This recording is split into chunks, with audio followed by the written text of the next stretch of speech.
देखते हैं question number 20। कह रहा है यदि एक चर बिंदु P जिसका निर्देशांक है xy को रेखा इतना और इतना से लंबित दूरियों का योग 10 रहे तो दर्शाइए कि P अनिवार्य रूप से इस रेखा पर गति करता है। ठीक है, एक रेखा पर गति करता है, हमें यह दिखाना है कि P जो है अनिवार्य रूप से एक रेखा पर गति करता है। ठीक है, तो हम लोग निकाल लेते हैं यहाँ पे बिंदु इतना से इतना रेखा की दूरी और इतना से इतना की दूरी। चलिए समझ लीजिए, बिंदु P है जिसका निर्देशांक xy है और किसी बिंदु से किसी रेखा की दूरी हम लोग निकालना जानते हैं ना जी, निकालना जानते हैं।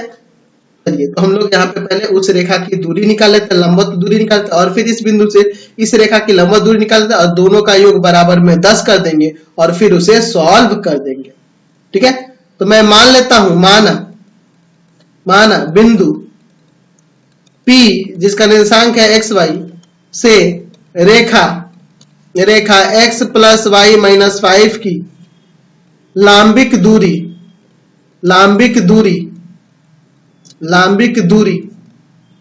d1 है।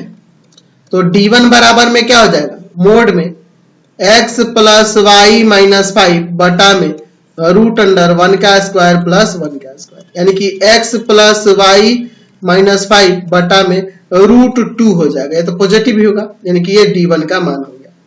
उसी प्रकार से मैं मान लेता हूं, माना बिंदु pxy से रेखा x प्लस क्या है जी 3x माइनस 2y प्लस 7 बराबर 0 की लांबिक दूरी d2 है। तो d2 बराबर में हो जाएगा मोड के अंदर 3x माइनस 2y प्लस 7 बटा में रूट अंडर 3 का स्क्वायर और प्लस माइनस 2 का स्क्वायर। ठीक है, यानी कि यहां से यहां आ जाएगा d2 का मान 3x माइनस 2y प्लस 7 बटा में ये देखो 3 का स्क्वायर 9 और रूट 2 का स्क्वायर आपका 4 हो जाएगा, 9 4 13 यानी रूट 13 हो जाएगा। ठीक है, चलिए चूंकि आपके क्वेश्चन में कह रहा है कि दोनों की लंबित दूरी का योग यानी d1 प्लस d2 कितना है 10 इकाई है। प्रश्न से हमने ये लिखा है, प्रश्न से 10 इकाई दिया हुआ है तो मैं दोनों का मान रख देता हूं। d1 का मान हो जाएगा x प्लस y माइनस 5 बटा में मोड के अंदर है और बटा में आपका रूट 2 और d2 का मान हो जाएगा 3x माइनस 2y प्लस 7 बटा में आपका रूट 13 बराबर में 10। यहाँ पे एलसीएम ले लेते हैं। ठीक है, यहाँ एलसीएम ले लेते हैं तो एलसीएम में यहाँ पे क्या आ जाएगा आपका रूट 26।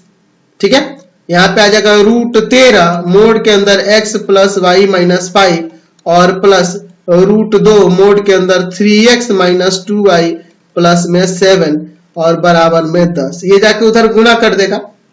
अच्छा, यहाँ पे हम लोग मान लेते हैं, माना x प्लस y माइनस 5 तथा 3x माइनस 2y प्लस 7 धनात्मक है। मोड में है तो धनात्मक ऋणात्मक कोई भी तो हो सकता है ना जी, तो मैं पॉजिटिव मान सकता हूं, आप निगेटिव भी मान सकते हो, कोई दिक्कत नहीं। या एक को पॉजिटिव एक को निगेटिव या एक को निगेटिव एक को पॉजिटिव, कुछ भी मान सकते हैं, उससे कोई दिक्कत नहीं है।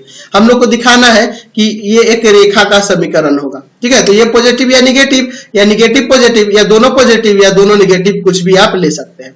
तो रूट 13 ये पॉजिटिव होगा x प्लस y माइनस 5 और यहाँ रूट 2 ये भी पॉजिटिव हमने लिया है 3x माइनस 2y प्लस 7 बराबर में 10 रूट 26। इसको इनटू कर देते हैं, root 13x plus root 13y minus का 5 रूट 13, यहाँ पे 3 रूट 2x माइनस में 2 रूट 2y प्लस में 7 रूट 2 और इसको इधर लेके चले आते हैं। ठीक है, 10 रूट 26 है, ये 26 है, मैंने गलती से वह 66 लिख दिया है तो मैं 26 बना देता हूं। ठीक है, माइनस का 10 रूट 26 बराबर में 0। अब देखो x वाले को एक साथ ले लेता हूं इन दोनों को और यहां से कॉमन कर लेता हूं, तो root 13 plus 3 root 2x, y वाला ये रहा प्लस का root 13 minus 2 root 2y common हो गया।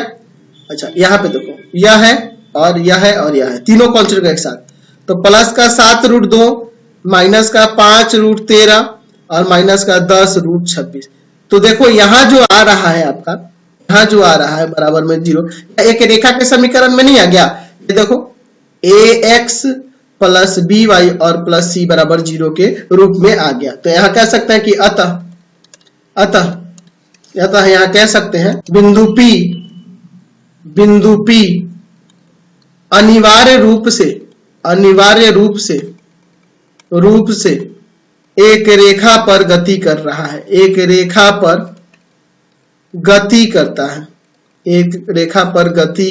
है। ये हमें साबित करना था, हमने साबित करके दिखा दिया। समझ गए? तो इस वीडियो को यहीं पे इन कर देते हैं। नेक्स्ट वीडियो में बचे हुए क्वेश्चन को देखेंगे। आप हमारे 3 चैनलों को सब्सक्राइब करेंगे। पहला है पाथ फाइंडर क्लासेस छपरा। दूसरा है भारती भवन रविकांत सर,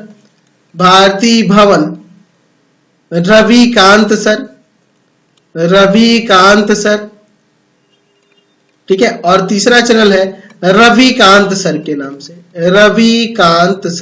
से।